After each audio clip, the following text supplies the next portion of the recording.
भारत अब सच्चे सामाजिक न्याय के लिए वोट कर रहा है,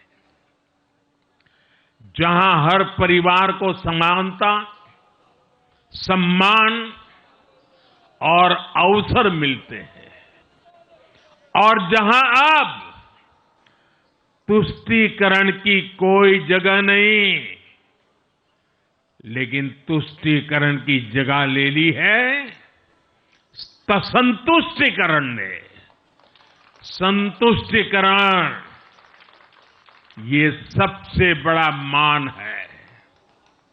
भारत के लोग अब सिर्फ विकास चाहते हैं, तेज विकास चाहते हैं, विकसित भारत बनाना चाहते हैं। साथियों, नई सरकार के साथ एनडीए अब बिहार में 25 वर्षों की स्वर्णिम यात्रा की तरफ आगे बढ़ रहा है।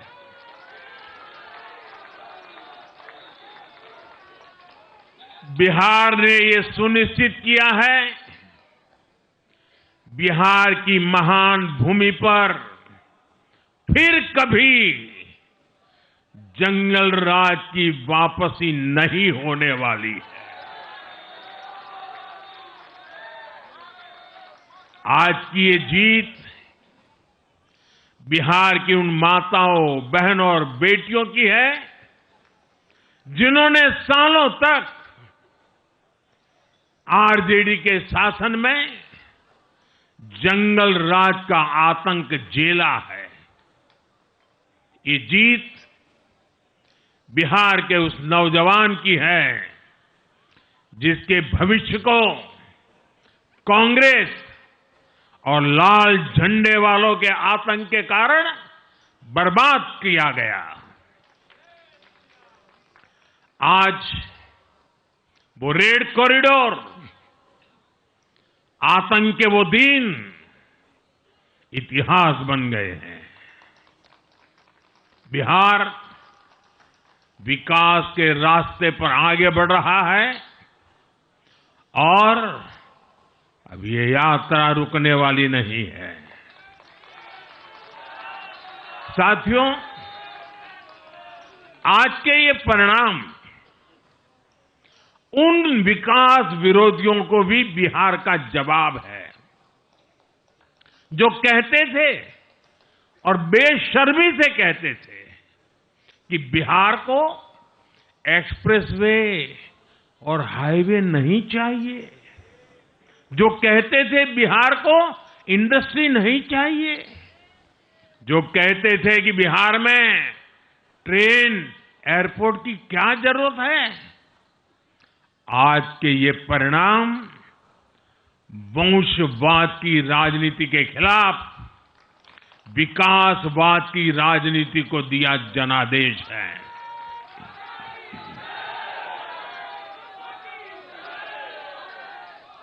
साथियों, भारत के विकास में बिहार के लोगों की बहुत बड़ी भूमिका रही है, लेकिन जिन लोगों ने दशकों तक देश, उन लोगों ने हमेशा बिहार की एक झूठी छवि बनाई। इन लोगों ने बिहार को बदनाम किया। इन लोगों ने न बिहार के गौरवशाली अतीत का सम्मान किया, न बिहार की परंपरा और संस्कृति का आदर किया और न यहां के लोगों की इज्जत की।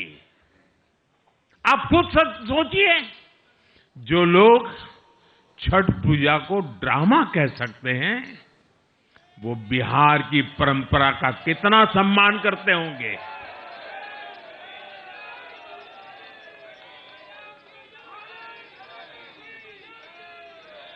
और इनकी हेकड़ी देखिए।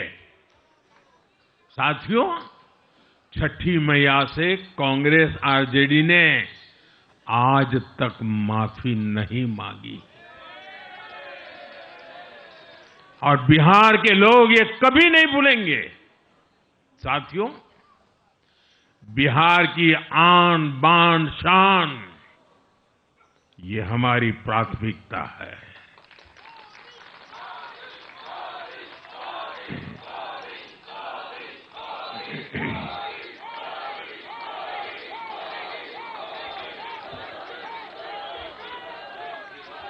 हमारी सरकार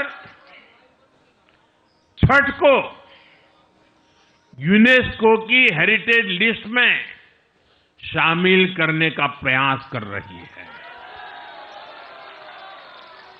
लक्ष्य ये है कि पूरा देश, पूरी दुनिया इसके महत्व से, इस संस्कृति से जुड़ सके।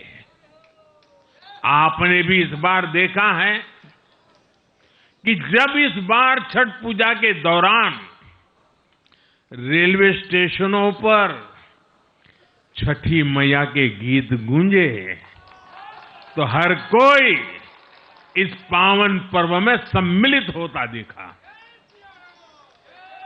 साथियों, पिछले वर्ष देश के लोगों ने लगातार तीसरी बार एनडीए को अपना जनादेश दिया था। 60 वर्षों बाद ऐसा अवसर आया जब किसी को लगातार तीसरी बार सत्ता में आने का अवसर मिला। ये देश के विश्वास का, देशवासियों के आशीर्वाद का परिणाम था। और लोकसभा चुनाव के बाद देश के कई राज्यों में भी हमें विधानसभा चुनावों में प्रचंड बहुमत के साथ जीत मिली। जिस हरियाणा की धरती ने जय जवान जय किसान की भावना को आगे बढ़ाया, उस हरियाणा ने हमें लगातार तीसरी बार सेवा का अवसर दिया है। छत्रपति शिवाजी महाराज, बाबा साहब आंबेडकर और वीर सावरकर की पुण्यभूमि महाराष्ट्र में हमें प्रचंड जीत मिली। लगातार तीसरी बार महाराष्ट्र ने हमें विजयी बनाया। हम 25 वर्षों के बाद देश की राजधानी में बहुमत से जीते और आज बिहार में जहां इतनी बड़ी जनसंख्या ग्रामीण हिस्सों में बसती है, हम वहां इतनी बड़ी संख्या में जीत कर आए हैं। साथियों, देश के हर हिस्से में, हर परंपरा में लोग एनडीए को एक विश्वास और उम्मीद के साथ देख रहे हैं। देश के महानगरों से देश के ग्रामीण इलाकों तक, देश के फाइनेंशियल सेंटर से टियर 2 और टियर 3 शहरों तक, देश की नारी शक्ति से देश के फर्स्ट टाइम वोटर्स तक, हर वर्ग, हर जाति, हर समुदाय, हर क्षेत्र ने एनडीए को अपना विश्वास, अपना आशीर्वाद दिया है और लगातार अपना आशीर्वाद दे रहे हैं।